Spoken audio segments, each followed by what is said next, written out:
Silaawun sirba jedhanii sirbituun mootummaa waaqayyoo hin naaltu naan jedhani.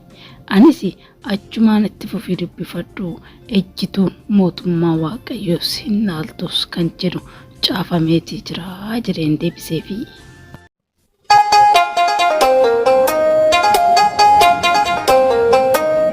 Jaalalli waaqayyoo waaqa jiraataa isiniif haa baay'atu. Shamaa harka fuunee akkam jirtu kabajamtootaaf jaalatamtoota hordoftoota Yeetuu Showuu. Egaa guyyaa har'aa viidiyoo haaraa tokkoon walitti deebineetii jira.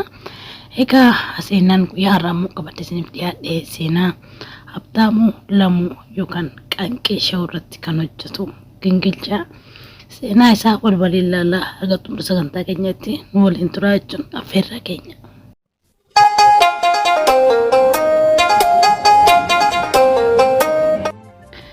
Maqaan koo Habtaamuu Lamuu naan jedhan. Habtaamuu jedhee kanaaf moggaase maatii koodha.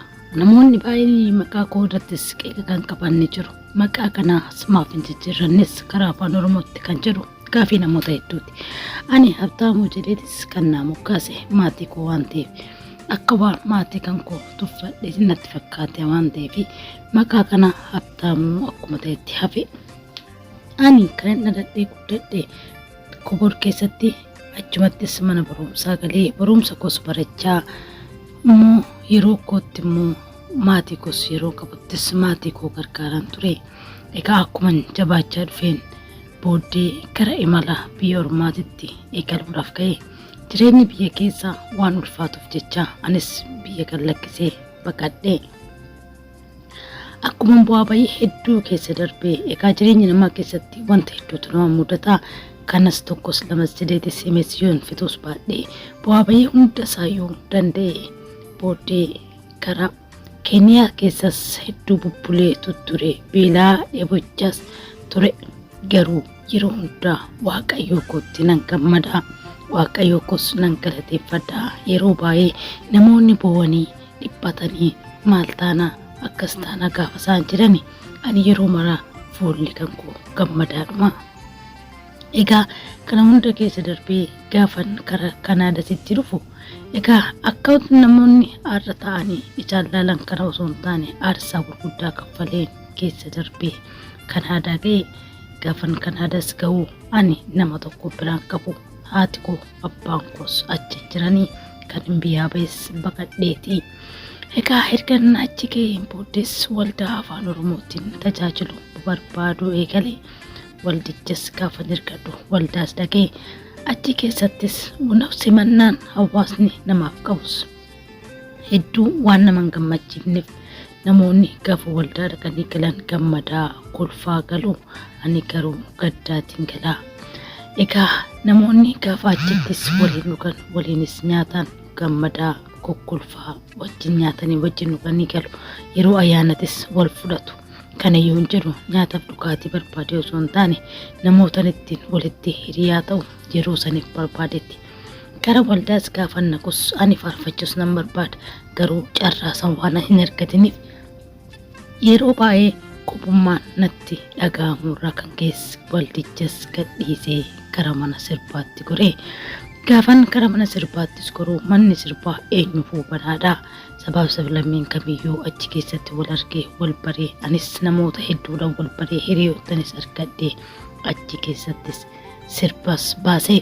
Gaafan sirba baasus namoonni tokko tokko qeeqan irratti kaasan. Qeeqa isaanii kan ibsatanis hedduutu jira. Yaa ta'u malee namoonni tokko tokko gaafa koomentii illee siif barreessan yookaan yaada isaaniitti illee siif kaa'anii osoo hin hubatin natti fakkaata. Bakkeen isaan jiran san laalan malee bakka nan jirus waan baran natti hin fakkaatu. Keessan dhufaniitii sirbituun mootummaa waaqayyoo hin naaltu naan jedhu. Anis itti fufee ittuma fufiisan dubbifadhu. Ejjituunis mootummaa waaqayyoo hin naaltu jedheeni. Egaa yaa obboleewwan koo har'a teenyee gaafa dubbannu waan xiqqaa fakkaata. Biyya Kanaadaa keessatti biyya seerrii dhiirriif dhiirri shamartiif shamartii itti wal fuudhuun heeyyamame keessan jiraadhan ture. Ani umuriin koos 20 keessa waan jiruuf dargaggeessadha. Ani yeroo sanittis mana waaqayyootti citee waaqayyootti qabamee jiraachuudhaan barbaada. Ani yaan sirbuu yoo malee waaqayyoon kan koo yeroo kamuu nan galateeffadha. Waldoonni afaan birootiin tajaajilan guutaniiru. Ani immoo kan afaan birootiin tajaajilan dhaquu waan hin barbaanneef kan afaan Amaariffaas dhiiseen kan afaan Faranjootaatiin tajaajilan bira deemes nan tajaajilama. Ani har'a gaafateenya haasofnu waanuma salphaa fakkaata. Yeroo sun baay'ee ulfaata, kophaadha. Firaa wajjin qabu, haadhas abbaas ofiin qabu. Silaa akka seerasitti waldaan takka ofitti nama simattee ijoollee lafaa dhufaas jiran gara waldaatti ofitti simattee ofitti qabdee guddisuu qabdi. Ani yeroo sanitti kana kan na mudate. Gaafa narraa kana himu waldoonni sun achirraa dammaqanii jijjiirama fiduu qabu. Rakkoon na mudate kuni akka namoota biroo hin mudanne jedheetiin malee waggoota hedduun dura wanti kuni kan ta'edha. Waldaa sanittis kottu maaliif baate jedheetis namni na gaafates hin turre. Egaa yaa ta'u iyyuu malee sirbituu naan jedhanii maqas waan natti baasaniif jecha sirbituu eentu dubbisaree yeroo sanitti na tuffataniituma namni hunduuyyuu na jibbee na dhiisee namoonni baay'eenis qeeqa qaban kallattii garagaraatiinis ni haasa'u. Mataas na qeequu mataanis yoo ta'e mataan isaa muluu waan akkasii jedhanii furdina koof qallina koo yookaan waan rabbi naa kennettis yoo na qeeqani anaaf waliin wallaasoo wal qabus osoo hin taane uumaa koo waliin wallaasoo wal qabu. Kanaaf jecha somaas natti fakkaatu jechi namaatis. Haaluma kana hunda keessa dabarsee anis namoota baay'ee hiriyoota soradhee anis booddee jabaachatiin fee hojiis hojjedhee anis nama tokko ta'ee of jijjiiree jiraachuun eegalee ani yeroo sanitti faarfannaas yoo ta'e karaa gargaraatiin faarfachaa tuman ture. Yeroo Keeniyaa gadi turettis hedduun faarfadhaa. Mana koottis waaqayyo faarfachuun afaan kan koo keessaa bu'ee hin beeku. Yeroo maras nan galateeffadha. Hariiroo anaaf waaqayyoon gidduu jiru anumaaf waaqayyoon qofatu beeka. Ani yeroo garagaraattis sagalee hawaasa kootiin nan ta'a. Uummata koo rakkatan, uummata dararamaa jiran niif sagalee nan ta'a. Wantoota qeeqa jirus nan qeeqaa. Bakkeetti deeggaramuu qabus hawaasa kootiif sagalee ta'an jira. Qaanqee shawuu irrattis ergan hojjechuu eegalee tuttureera. Yaa ta'u malee waggoota muraasan asitti namoonni ala turan wanti isaan duraan wajjin haasofne intarviiyuu nuti turan waliin kunis yaadni isaanii kan garagaraa faallaa ta'ee erga biyyatti galan immoo kan mul'atan irratti maalifan qoosaa fakkeessee hin dubbanne jedhee gingilchus eegalee. Ani biyya koottis hin galle. Biyyi kun jalqabaa gaafan biyya taa'ee yaadu akka waan jannataa wayiittan fudhadhaa. Yaa ta'u iyyuu malee anaaf biyya lafaa kanarratti kennatuma naaf taatee maatii harka qalleessarraas waan hin dhalleef jecha anaa fi biyya kanas dhufnaan hojjedhee biyyatti hojjetanii itti of jijjiiruu danda'an waan ta'eef anis akka nama tokkootti hojjedhee itti of jijjiiree waan ta'eef jireenya koo irratti gaabbii takkaayyuu hin qabu. Ani galee magaalaa Finfinnee keessa bashannanaa jiraachaa hawaasni kan koo baadiyyaa immoo dhumaa jiraachaa anaaf gammachuu mitis jedhee biyya koottis nan gala jedhee hin yaadne. Garuu hojiin asitti hojjedhee namoota 4-5 hojii bane kana osoo nan biyya koottis galee saba kootiif lammii kootiif namoota hojii dhabaniif hojii kana banee fi jiraadhee akkasumas tajaajila nama dabarsaa jiruuf tajaajilaa jiraadhee hedduu natti tola. Egaa ta'us kana waaqayyotu beeka. Anis yeroo tokko waaqayyos kana caalaa jijjiirama fidee anis biyya kootti galee waan na yaade kana hinuma naaf taas jedhee nan amana. Egaa kabajamtoota fi jaalatamtoota keenya ani kana hunda keessa darbee seenaa koo kanarraa akka waa tokko barattan abdii guddaan qaba. Wanti hunduuyyuu obsa nama gaafata. Namoonni osoo hin beekin waa'ee namaa haasaan hedduun isaanii jiru. Egaa anis kana hunda keessa darbee isaa siin dhageef waaqayyoon kun nan galateeffadha. Har'aayyuu ani chaarchii nan deema. Garuu yeroo namni wantiin chaarchii afaan keenyan tajaajila waan hin dhageef dhaquu diduufis wal qoqqooddii waltuffii garee uumanii waan deemaniif jecha anis yeroo baay'ee bakka wal qoqqooddi hin jirus bakka tokkummaan hin jirretti waaqayyos hin jirutti waan nan amanuufi chaarchii afaan Faranjootaatiin tajaajilaman deemee nan tajaajilama.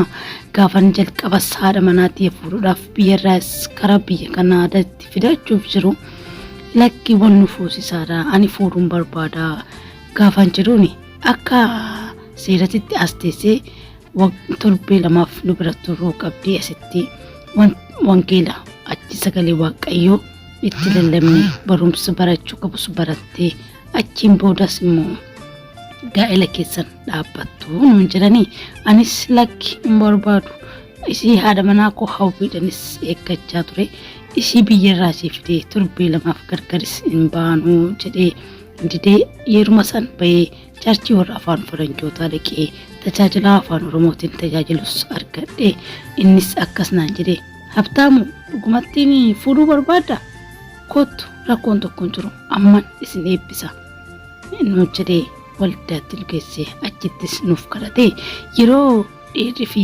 dhiirriitti wal fuudhu yeroo itti shamartii fi shamartiitti wal fuutu kana keessaa naf fuudha jettee dhufuun keetu yeroo dargaggummaa kanatti baay'ee natti toleera naan jedhee innis nu eebbisee nus akkasittiin wal fuunee gaa'ela keenya dhaabbanne erga wal fuunees waggoota 16 ol taaneerra waaqayyoof galatoomata dhukkubbii wal dhabdee tokko malees har'a geenye abbaaf intalaa fi ilma nama qabu taane maatii guddaa taanetti jirra kanaaf waaqayyoon yeroo maraa'u nan galateeffadha galanni isaas afaan koo keessa hin bu'u namoonni sirbituu se'anii karaa adda addaatiinis yoo nama laalan ani keessa kan koo hariiroo ani waaqayyo waliin qabu akkuma isiniin jedhe anaa fi waaqayyotu beeka kanaaf yaanni kan keessa yeroo baay'ee hawaasa koo irratti aan xiyyeeffadhu malee uumaa kan koo yeroo takkaayyuu dagadhees hin beeku namoonni wantoota garaagaraa namaan jiran haalaaf bakka ofii isaaniitti irra jiran san